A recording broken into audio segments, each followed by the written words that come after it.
Duncan D. will resign from Congress on Monday. What will happen with his seat? It wasn't so long ago that Republicans dominated elections in San Diego County. Times have certainly changed. Veterans of the war in Iraq talk about the situation in the Middle East today. And homelessness reaches the San Diego suburbs. I'm Mark Sauer. The KPBS Roundtable starts now.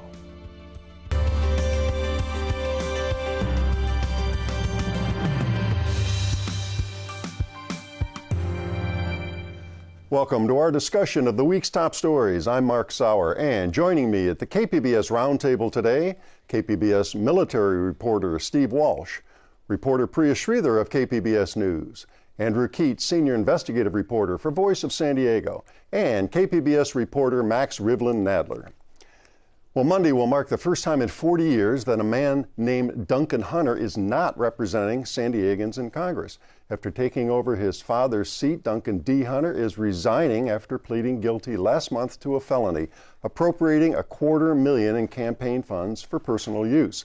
We've discussed the details of this crime and the plea bargain with his wife. His wife took earlier, several times on the show. So, Priya, let's start instead here with what happens now. No special election to replace Hunter.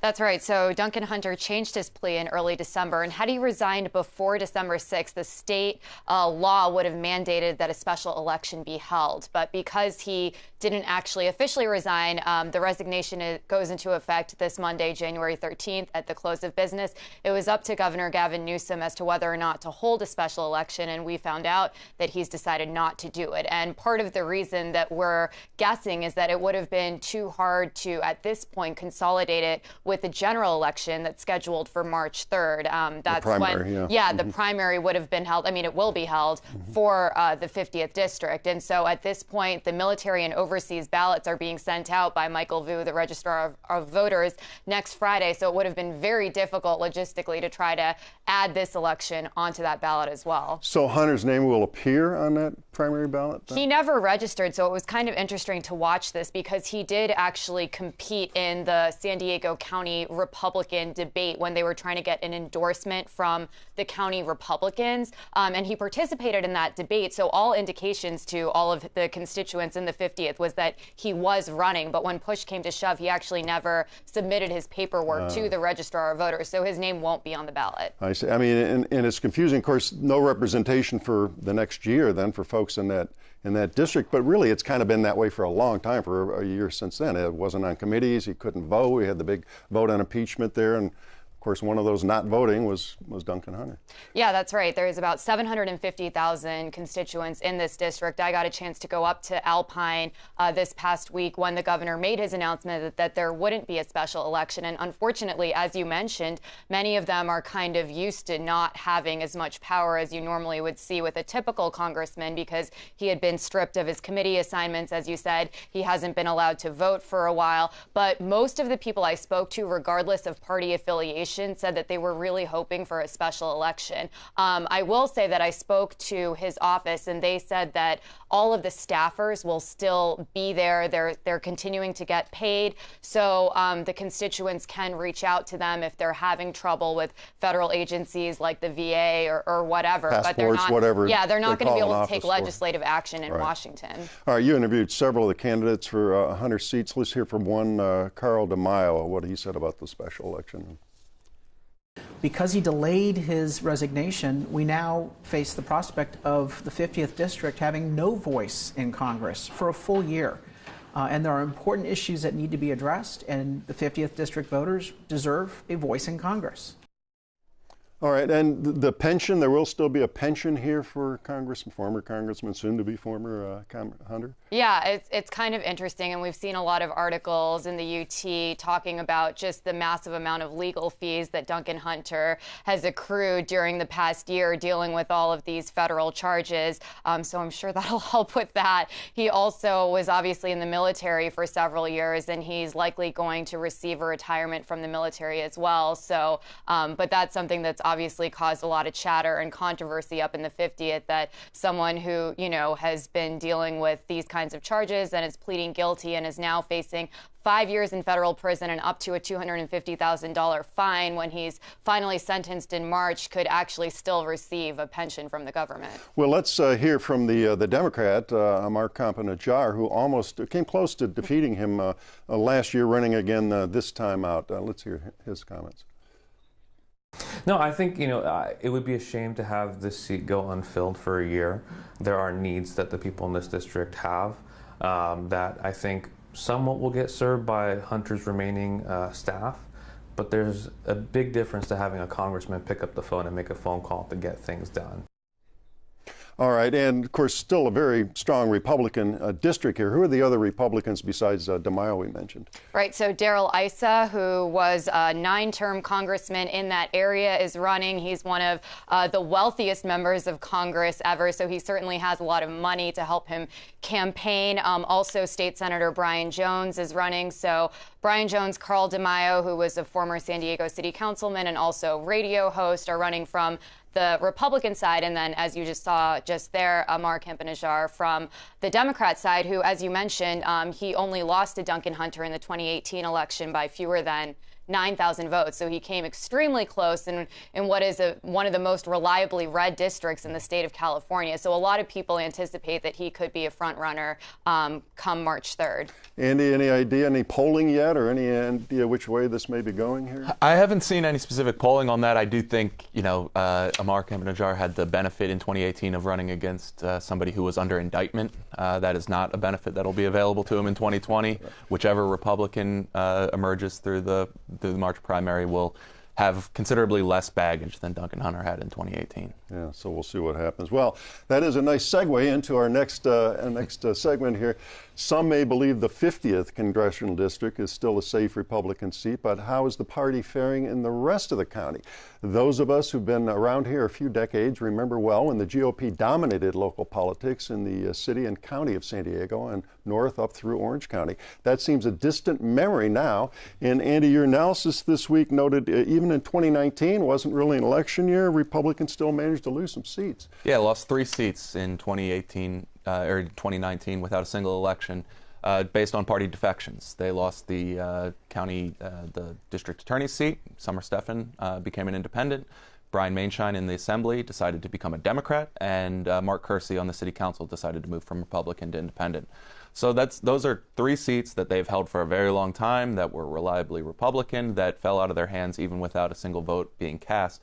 And now in 2020, they're staring down the barrel of losing the mayor's office after they've controlled it for 26 out of 27 years.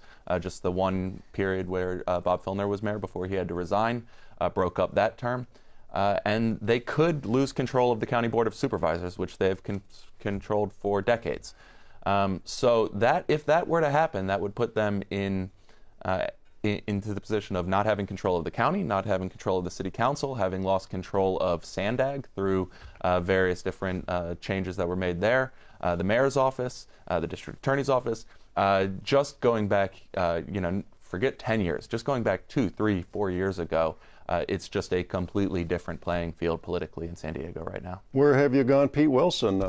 County turns its lonely eyes to you. Well, let's talk about how not that long ago San Diego was this anchor for Republicans statewide, right up through Orange County here. They counted on that to boost and offset what was happening in Los Angeles and the Bay Area. Yeah, exactly. So the implications of losing Republican control in San Diego exceed far beyond just the San Diego City Council and local governments here. I talked to Mike Madrid, who's a conservative and Republican political consultant across the state, and he referred to it as the fishhook strategy, which was to counteract the major votes that statewide Democratic candidates would get in San Francisco and LA. The path to victory for Republicans was you need to dominate in Orange County and San Diego. You've got a lot of people here, and you could use those votes to stack up against San Francisco and LA. And then that would turn the battlefield into the Inland Empire and the Central Valley. And if you could win there, then you could win office. And he said, basically, without San Diego County, that path to statewide office for Republicans is gone. It's finished. And he says that he doesn't really think that there's any way for the Republicans to stage a rebirth. Rather, he thinks we'll see a political coalition change where you get basically Democrat on Democrat races, where you have maybe a more progressive, labor-aligned, farther left candidate versus a more centrist, business-friendly Chamber of Commerce Democrat, and that will be the new political dynamic. And we're already really seeing some of that in local races here, and you know, it's just remarkable that you know, only a few years ago you had Republicans kind of counting their chickens here. Well, Carl DeMar, as we said, is running for Congress in East County here. He had a take on this as well. Let's hear what he had to say. They've lost virtually all their seats in California because they're not putting up a strong enough fight. It's lackluster, it's lazy, it's lousy. And so what I want to do is bring new energy into the Republican Party of California, and I want to be the voice of the forgotten Californians. I'm ready to fight. They're ready to surrender. Now, that's what got us into the supermajority status that the Democrats now hold in our state. I guess they were lazy not getting onto the gas tax that he was pushing last time up, Priya. One of the interesting things that Amar Campanajjar pointed out was that him and Brian Jones are the only two who actually live in the 50th district. And he said if Carl DeMaio is so worried about, you know, Republicans taking back California, then him and Darrell Issa should run in the districts that they live in and, you know, defeat a Democrat instead of all the Republicans stacking, you know, everything in the 50th. Yeah. So, you know, to Carl's point, I think Jason Rowe, who was actually a political consultant that used to work with him, kind of echoed that same point and said what has happened is that Republicans have unilaterally disarmed. They've looked at demographic shifts, they've looked at changes in voter registration, and they've said, all right, the writing's on the wall, we need to make peace with this situation and figure out how we can achieve some of our ends without having to go to bat and actually make strong conservative arguments and duke it out at the ballot box. So he said, you know, the donor class, the people like the Chamber of Commerce, the Building Industry Association, the Restaurant Association, all these groups that have been the money base behind the Republicans getting elected all these times, have started to look for other opportunities, and that has hastened this situation where demographics take you so far, and then everybody looks at that situation and becomes a feedback loop, and it starts to accelerate everything. And they're not wrong, Steve? Are they? I mean, there's a lot of discussion about how Republicans handled immigration in this state, that actually has cost them going forward. But it's really more than just a couple of different issues. It's just a country where we're starting to self-sort. Blue areas are becoming blue areas, red areas are becoming redder. So there's just the demographics are never going to work in their favor. Yeah, I think that's right, and I think you kind of see that in what they have outlined as a potential strategy for them going forward, which is not we just need to adopt the things that Donald Trump is talking about on a national level, bring them here and give them a nice voice, and maybe we'll start winning. Rather, they say we need to look for some issues that may not have an ideological predisposition, and if we can cobble together enough of those from people who may not be on our team, but they can vote with us on these things, that maybe that'll give us a lifeline. Specifically, Jason Rowe mentioned that pension reform was that issue in the last decade, and that you need to find something like that going forward. And he says that the thing that he thinks it is what's happening at Sandag right now with shifting highway spending from highways to public transit, and that maybe you can build a culture war out of that. All right, we're out of time in this segment, but plenty more to talk about, especially in this election year, and it's going to be fascinating going forward. Well, a week ago, President Trump ordered a bombing that killed Iran's military leader. Iran responded by carefully firing ballistic missiles at 2 U.S. facilities in Iraq with no U.S. or Iraqi casualties. A stand down was reported. Then possible collateral, damage. It appears an airliner taking off for Ukraine may have accidentally been downed by an Iranian anti-aircraft missile, killing 176 passengers from a half-dozen nations, including 63 Canadians. And that brings to mind a 1988 incident that made international news. A U.S. warship shot down an Iranian passenger plane, killing 90 people, 66 of those children. San Diego-based captain's wife subsequently survived a pipe bomb planted in a van she was driving in University City. Such are war's unintended consequences, especially in the never-ending Middle East conflicts. And Steve, service members from bases here certainly have opinions based on personal experience. and you interviewed several of them this week. Overall, what were your takeaways from those interviews? Well, this was an opportunity to interview veterans of the Iraq War, to get a sense from them, what do they see when they see that? What do they see that we don't see? And so we did a panel here in the studio here talking to folks. Unsurprisingly, people are weary of war. They're supportive. As some of the folks we talked to were supportive of Qasem Soleimani being killed, but certainly others were very, very reticent about the idea that we are going to once again have another hot war in the Middle East. All right, let's hear from a couple of those war veterans. First up, Steve Badia questioned U.S. goals in the region. Are we there for the long haul to make sure we're stabilizing the country and rebuilding it as we promised and turning it into another Korea? Or are we going to pull out and really just focus on diplomatic solutions? Now, this exchange of attacks that we saw, and I mentioned in the outset here, has that got military personnel, families on edge here in San Diego this week? Certainly, everybody's worried about whether or not there's going to be World War III. Though, for the most part, things seem to be on hold. We had a number of troops as part of an air-ground task force, Marine air-ground task force, that were already in Kuwait. Some of them were moved up to Baghdad. We've got elements of the 82nd Airborne Division that are going there from the East Coast. But it looks like as the week comes to a close, we're not seeing more deployments to the Middle East. All right, one more clip here from your interviews. Fadi Mati was an Iraqi interpreter during the war. Let's hear that. In my opinion, I'm a firm believer of cut the head of the snake and then the rest of the body crumbles. Iran is the head of the snake. If we put Iran into place, Iraq immediately is going to stabilize. All these guys... So you want to attack Iran at this point? Not attack Iran, but severely injure their arms in Iraq or cut their arms in Iraq. You'd want to see a doubling down. Yeah, the last strike on Soleimani and Abu Mahdi al-Muhandis, in my opinion, is a great start. All right, now Iraq has called for U.S. troops to leave. If that were to happen, local Marines and Navy personnel would be affected, I would presume. Well, they would certainly be affected. They would have to pull out. The U.S. has more than bases in Iraq at this point. As I said, the forces that were part of the air-ground task force, most of them were actually based in Kuwait. The U.S. has several pockets of forces all around Iraq, but yeah, they'd be gone. And Priya, you're in the military, your experience here, you're seeing increased security, naval, marine bases. I mentioned at the outset that incident from way back in 1988 that tried to kill the family of the U.S.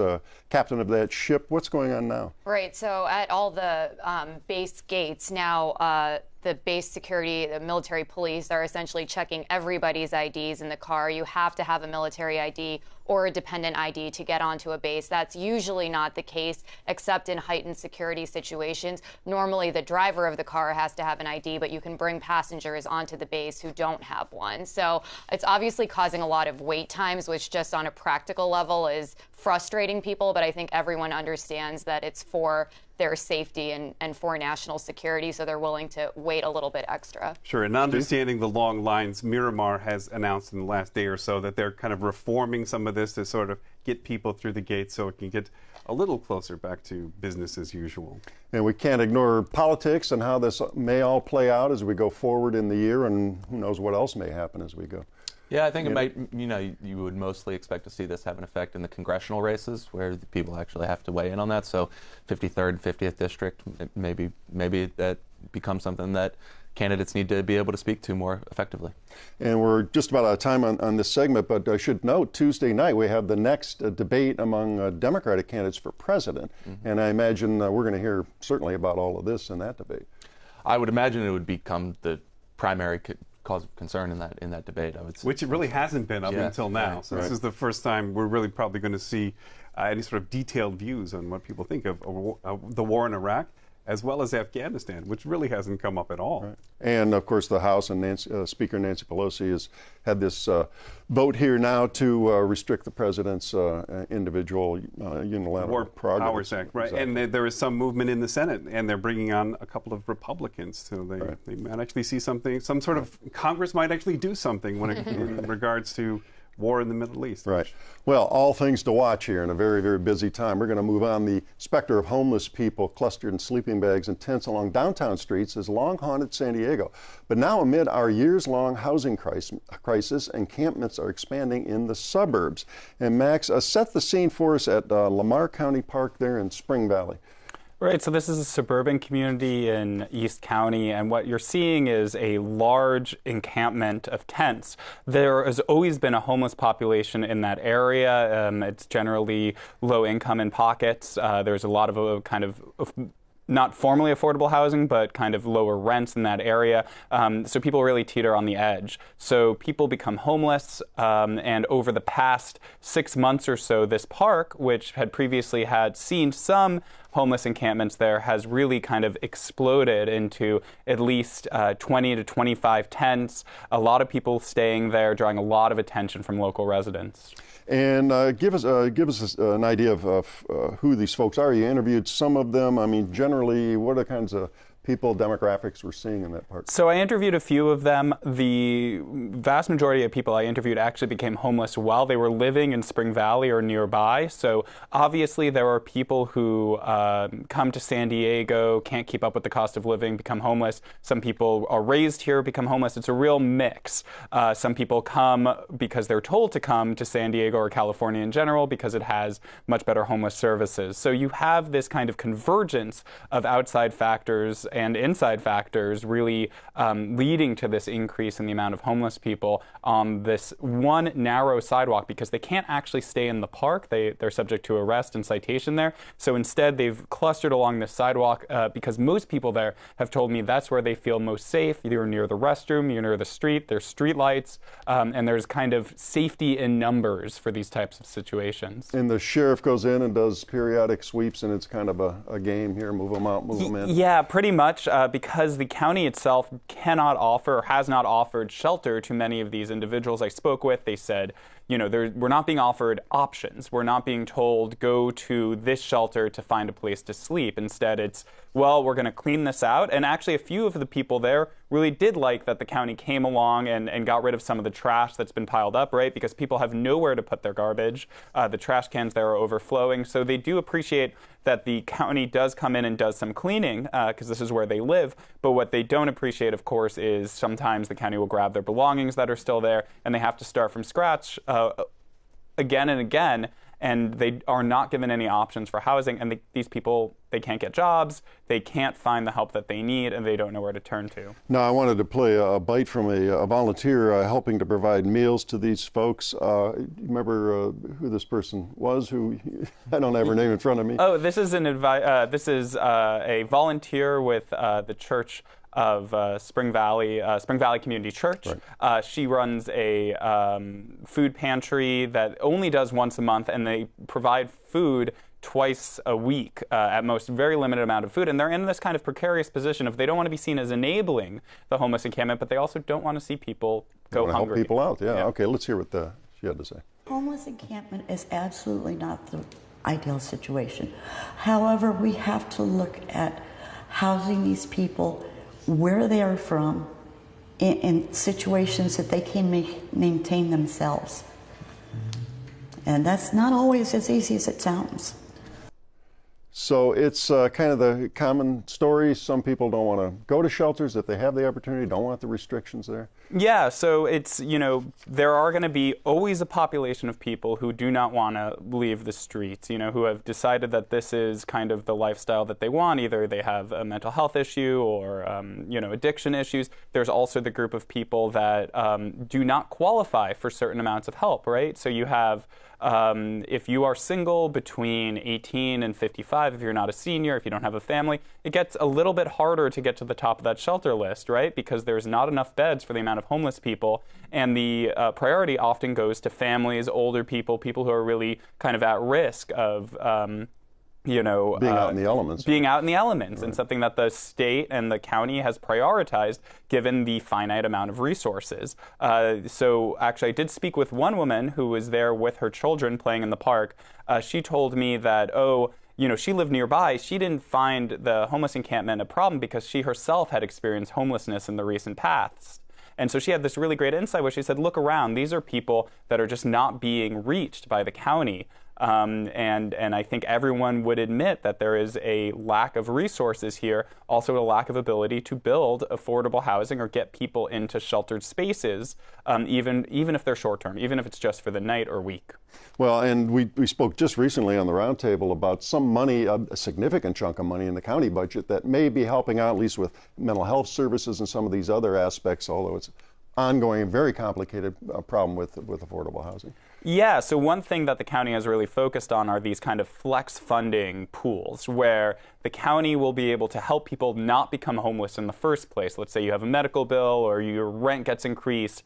Obviously, the most important way for the county to step in and not let people become homeless is to stop them from losing their homes in the first place. So that's a big pool of money. There's $24 million in the county budget now for behavioral health funding. So that's to help people with mental health issues. Obviously, that's a huge problem in the homeless community. And then just today, as part of his State of the State, Gavin Newsom announced $750 million for immediate housing. So that's going to be, let's get people into homes. All right, we're out of time, but we'll be talking about this quite a bit as we move along through the year. Well, that does wrap up another week of stories at the KPBS Roundtable. I'd like to thank my guests, Steve Walsh and Priya Sridhar of KPBS News, Andrew Keats of Voice of San Diego, and Max Rivlin-Nadler, also of KPBS News.